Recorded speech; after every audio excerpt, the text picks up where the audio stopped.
In this last video on the domestic policies of George W. Bush, we'll look at the election of 2004 and Bush's second term. As that election approached, the Republican Party adopted socially conservative, cultural wedge issues to motivate their base. They even proposed a marriage amendment to the Constitution that would have prohibited any federal recognition of same-sex marriages. It was smart politically. It was a good tactic because it solidified support from social conservatives already attracted to Bush's evangelicalism and ensured that they would come out. The Republican Party needed a big turnout from that segment of their constituency, and this ensured that these voters would indeed come out. A number of candidates vied for the Democratic nomination, including Massachusetts Senator John Kerry, shown on the top left, former Vermont Governor Howard Dean, shown on the left middle, North Carolina Senator John Edwards, shown on the right middle, and retired Army General Wesley Clark, shown on the top right. Now, foreign policy and the ongoing war on terror is just going to dominate the 2004 elections, part of the reason that Wesley Clark was so popular. And indeed, it was part of the reason that John Kerry won the Democratic nomination. Kerry was a decorated Vietnam War veteran. He'd won numerous military honors. And Kerry selected John Edwards as his running mate. As an aside, during the Democratic 2004 convention, Illinois Senator Barack Obama exploded into national prominence when he gave a really well-received speech. Of course, 4 years later, he would win the Democratic nomination in 2008 and indeed the general election. The 2004 general election between the incumbent Bush and Kerry was ugly, revolving around the war on terror and the troubles then unfolding in Iraq. A group of Kerry's fellow Vietnam War veterans who remained angry that Kerry had led efforts against the war formed as the so-called Swift Boat Veterans for Truth, funded by a wealthy Texas oilman. The group ran TV ads making unsubstantiated claims that Kerry had not deserved the awards he had won. In the 2000 election, voters, they probably felt it was best not to change commanders during wartime, and they re-elected Bush. It was a relatively close electoral college vote, 286 to 251, but Bush got another 4 years. Again, Afghanistan, Iraq, and the war on terror dominated so much of Bush's second term, and in fact, he accomplished less domestically in his second term than he did in his first term.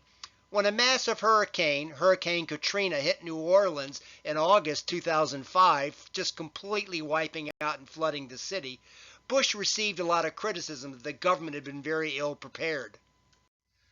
Bush did have 2 appointments to the Supreme Court early in his second term. When Sandra Day O'Connor retired, Bush first nominated John Roberts. When Chief Justice William Rehnquist then subsequently died a few months later, Bush then decided to nominate Roberts to take his place, and to fill O'Connor's seat, he then nominated his White House counsel, Harriet Miers. Critics complained that Miers didn't have sufficient qualifications, and she withdrew her from consideration. Bush then nominated Samuel Alito to take O'Connor's place. Now, the Roberts and Alito appointments again moved the court rightward, more conservative, and once again engendered considerable resistance from Democrats. There was heated discussions of removing the filibuster requirement for supermajority approval regarding Supreme Court nominations, which people termed the nuclear option. This requirement was in subsequent years removed, and the politics of Supreme Court nominations grew more heated still. In 2005, Bush pleased many conservatives by proposing Social Security reform, suggesting specifically that people should be allowed to set aside 2% of what they would have paid into Social Security into an individual retirement plan of stocks and bonds instead. Bush argued the money would grow faster and emphasized the notion of individual autonomy and choice.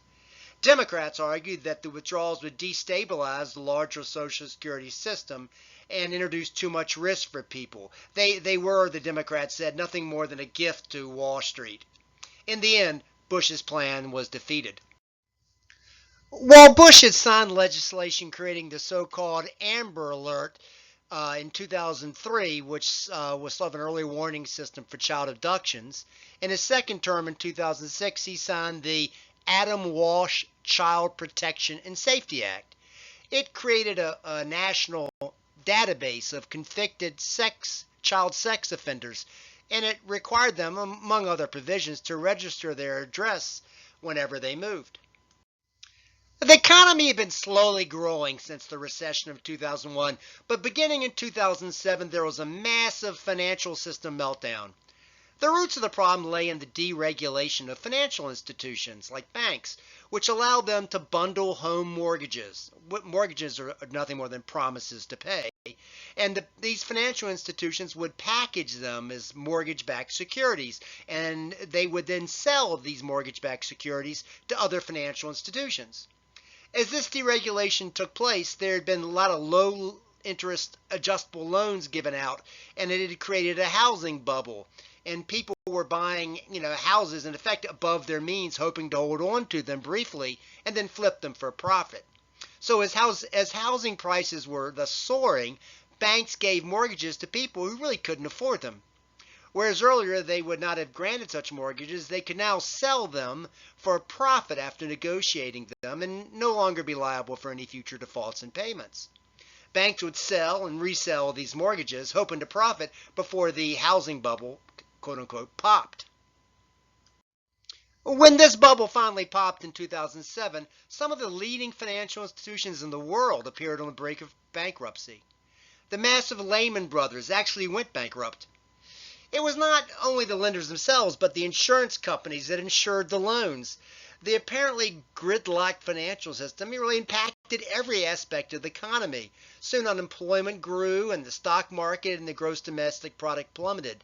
By 2008, people now spoke of a Great Recession.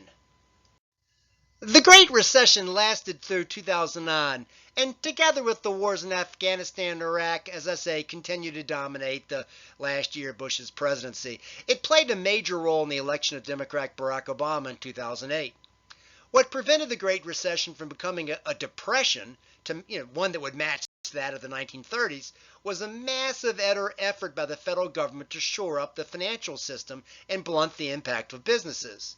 While many conservatives complained about the debt and spending, and many Democrats wanted more help for individual Americans and less for the financial institutions, nevertheless, Bush signed bipartisan compromise legislation termed the Emergency Economic Stabilization Act of 2008, which established the so-called Troubled Asset Relief Program, or TARP for short.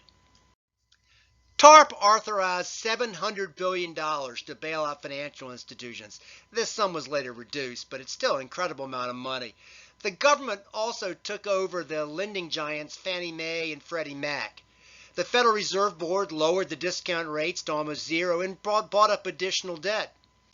As Bush left office, the problems, albeit improved, remained, and the next president, Barack Obama, led another wave of legislation to re-regulate financial institutions and to help private businesses and people. This then concludes the last video on George W. Bush's domestic policies.